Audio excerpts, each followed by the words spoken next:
आज्ञा चक्र में चमत्कारिक शक्तियों को विकसित करना। देखो ये आज्ञा चक्र है, इस शरीर में सब चक्र हैं। सब चक्र कौन से? मूलाधार, स्वादिष्ठान, मणिपुर, अनाहत, विशुद्ध और उसके बाद में ये आज्ञा चक्र। ये छठा है, इसके ऊपर भी एक है सहस्रार। ये जो मुख्य जो है वो ये है आज्ञा चक्र। वही आज्ञा चक्र के अंदर सिद्ध कर लेते हैं तो हमें जो है सिद्धियां प्राप्त हो जाती है। देखो इस आज्ञा चक्र के अंदर इसको चिदाकाश भी कहते हैं। क्या कहते हैं? इतने आकाश होता नहीं, ये शरीर का घटाकाश कहलाता है। ये शरीर अपना यहाँ से यहाँ तक है ना, ये घटाकाश कहलाता है। घट प्रायवाची शब्द शरीर का भी है, किसका? इसलिए घटाकाश कहलाता है। और दूसरा ये जो हमें दिखाई देता है ये महाकाश कहलाता है। और ये जो है चिदाकाश और चिदाकाश कहलाता है। तो हमें इस चिदाकाश को अभ्यास से, किससे? अभ्यास करो इसको शुद्ध करने का, रोज अभ्यास करो तो ये स्फटिक के समान। किसके समान? पंतजलि योग में लिखा हुआ है समाधि में कि तत्र यत्नो अभ्यास, मतलब सतत अभ्यास करो और सतत अभ्यास से ये भूमि दृढ़ हो जाएगी आपकी। तो आपका अभ्यास करने से ये जो है चिदाकाश, ये बिल्कुल स्फटिक का पत्थर होता है ना, मणि होती है स्फटिक की, उसके समान बिल्कुल शुद्ध हो। और गंगा जल होता है ना, गंगा जल का विशुद्ध नीर जो ऊपर से आता है वो उसके समान बिल्कुल शुद्ध हो जाता है। उसमें इतना शुद्ध हो जाता है कि उसमें जो है 3 भवन की लोग दिखाई देते। कितने भवन के? ये तीसरा नेत्र खुल जाता है। ज्यादा अभ्यास करते हैं ना इसका, किसका? आज्ञा चक्र का। तो ये यहाँ तीसरी, ये तो 2 नेत्र है, इससे लौकिक वस्तु दिखाई देती। लेकिन जब ये तीसरा नेत्र खुल जाता, भगवान हनुमान जी ने भी ये सिद्धि प्राप्त कर ली थी। ये सिद्धि प्राप्त हनुमान जी ने भी कर ली थी, अर्जुन ने भी ये सिद्धि प्राप्त कर ली थी। उससे ये जो है उनको बहुत सिद्धियां मिल गई थी। और वो 3 भुवन की चीजें, कितने भुवन की चीजें? 3 भुवन की चीजें देख सकते हैं भाई। इतनी इस आज्ञा चक्र के अंदर विशेषता है। क्या है? ये कपाट खुल जाना चाहिए। आज्ञा चक्र के ऊपर जो विकारों का कपाट है, किसका? ये चित्तवृत्तियां है 5। कितनी? विप्रय, प्रमाण, विप्रय, विकल्प, निद्रा, स्मृति।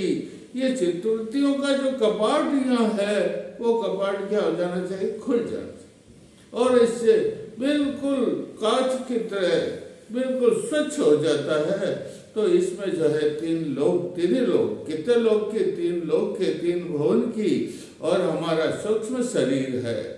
कौन सा शरीर है? ये सूक्ष्म शरीर है। ये शरीर 3 प्रकार के होते हैं। एक तो हमारा ये शरीर स्थूल। स्थूल का मतलब ये हार्ड मांस चर्म का अन्न से जो परिपोषित होता है वो शरीर स्थूल शरीर कहलाता है।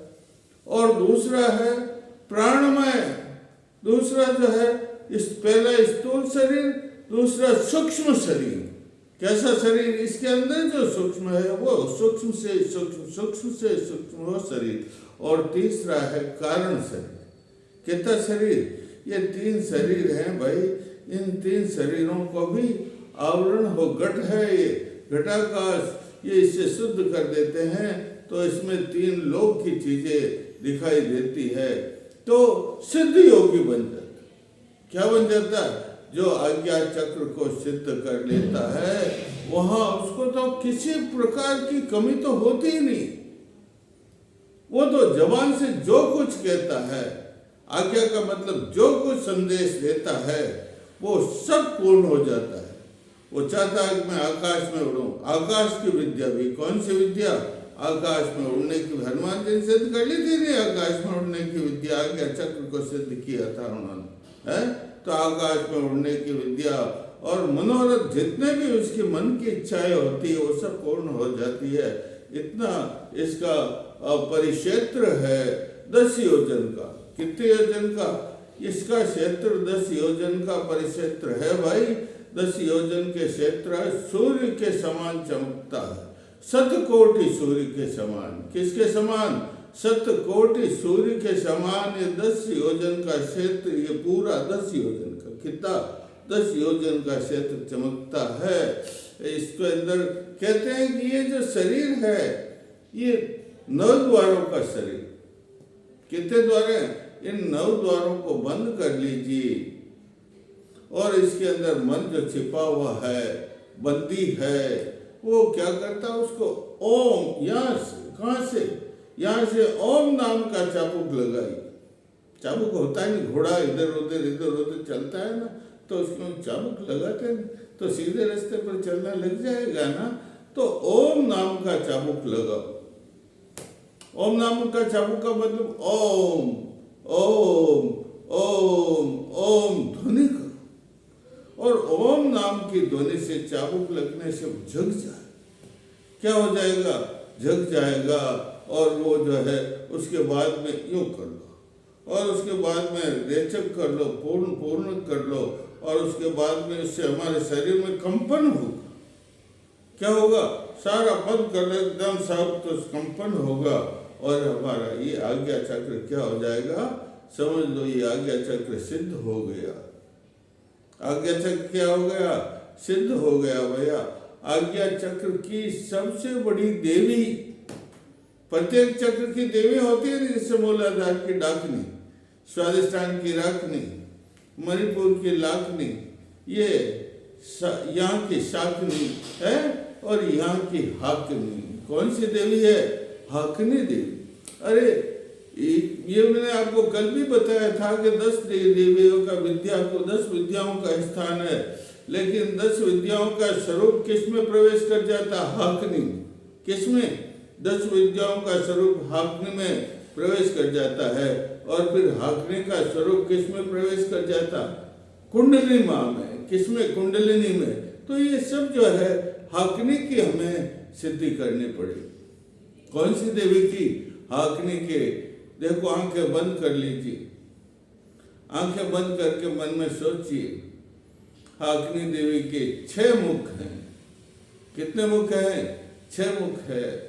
10 भुजाएं हैं और श्याम वर्ण है। समस्त आभूषण को धारण किए हुए हैं, रेशमी वस्त्र को धारण किए हुए हैं। उसका मुखार बिंद बड़ा ओजस्वी है, और उसके मुखार बिंद से तेज विद्युत की तरंगें निकलती है। और जब साधक ध्यान में बैठना है और हाकनी माँ का ध्यान चित्त में लेकर के यहाँ लाता है, कहाँ पर?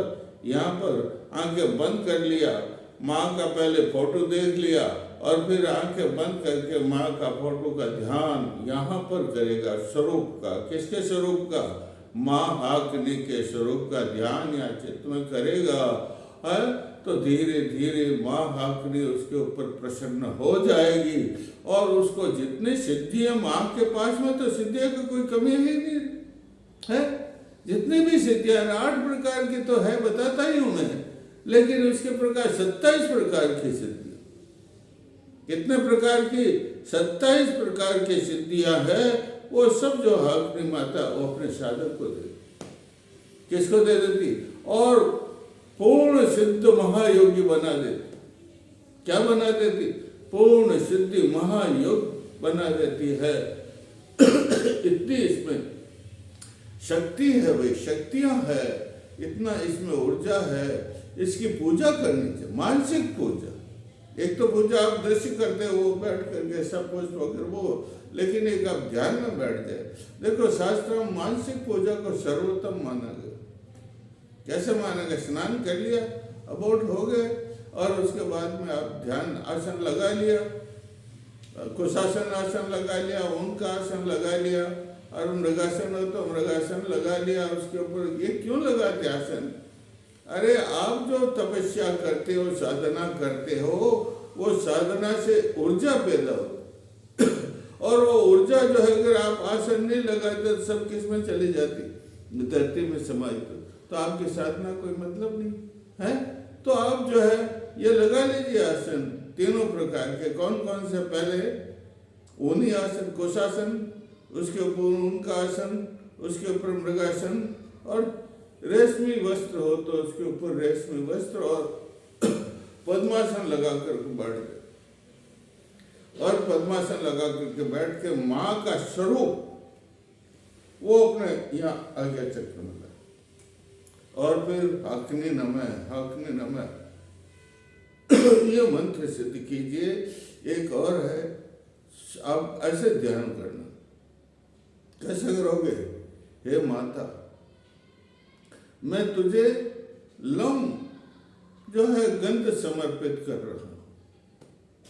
हे माँ, मैं तुझे हम बीज का पुष्प समर्पित कर रहा हूं। हे माँ, मैं तुझे यम बीज का जो है धूप समर्पित कर रहा हूं। हे माँ हाकनी देवी, माँ मुझ पर प्रसन्न हो जा, मैं तुझे जो है रम बीज का दीपक समर्पित कर रहा हूँ। हे माँ तो मुझ पर प्रसन्न हो जा, मैं तुझ पर वम बीज का, किसका?